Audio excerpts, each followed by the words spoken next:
Salut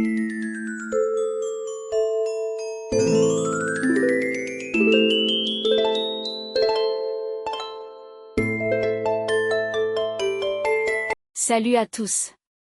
Bienvenue sur cette vidéo où nous allons explorer trois concepts clés en géométrie, le triangle rectangle et son cercle circonscrit, le théorème de Pythagore, et le cosinus d'un angle aigu. Que vous soyez en classe ou que vous vouliez simplement réviser, cette vidéo est faite pour vous. C'est parti. Commençons par le triangle rectangle. Dans un triangle rectangle, l'hypoténuse est le côté opposé à l'angle droit, et c'est aussi le côté le plus long.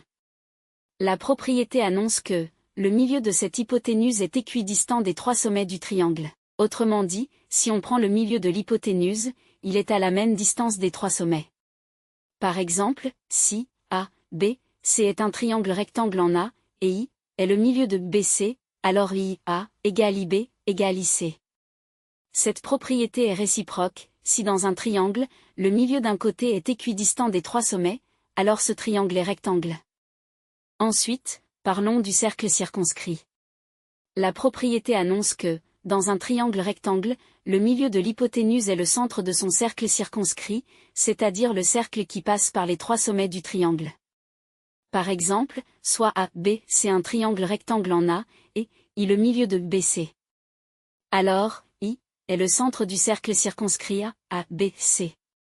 Et là encore, la réciproque est vraie. Si le milieu d'un côté d'un triangle est le centre de son cercle circonscrit, alors le triangle est rectanglé, ce côté est l'hypoténuse. Passons maintenant au célèbre théorème de Pythagore. Ce théorème s'applique uniquement au triangle rectangle. Il dit que le carré de la longueur de l'hypoténuse est égal à la somme des carrés des deux autres côtés. En formule, ça donne BC au carré égale AB au carré plus AC au carré.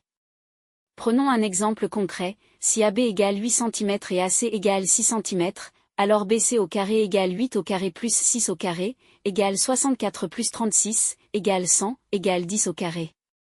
Donc BC égale 10 cm. Petite remarque, on peut aussi utiliser ce théorème pour trouver un côté manquant. Par exemple, si on connaît BC et AC, on peut trouver AB avec la formule AB au carré égale BC au carré moins AC au carré. De la même manière on peut calculer AC au carré. Enfin, parlons du cosinus d'un angle aigu. Dans un triangle rectangle, le cosinus d'un angle est le rapport entre la longueur du côté adjacent à cet angle et la longueur de l'hypoténuse. En formule, ça donne cos θ égale le côté adjacent divisé par l'hypoténuse. Par exemple, si AC égale 3 cm et AB égale 5 cm, alors cos A égale AC divisé par AB égale 3 divisé par 5 égale 0,6. Il faut noter que le cosinus d'un angle aigu est toujours compris entre 0 et 1, car l'hypoténuse est toujours le côté le plus long. Pour résumer, dans un triangle rectangle, le milieu de l'hypoténuse est équidistant des trois sommets et est le centre du cercle circonscrit. Le théorème de Pythagore relie les longueurs des côtés d'un triangle rectangle. Le cosinus d'un angle aigu est le rapport entre le côté adjacent et l'hypoténuse. Si cette vidéo t'a aidé, n'oublie pas de t'abonner et de partager. À bientôt pour une nouvelle vidéo.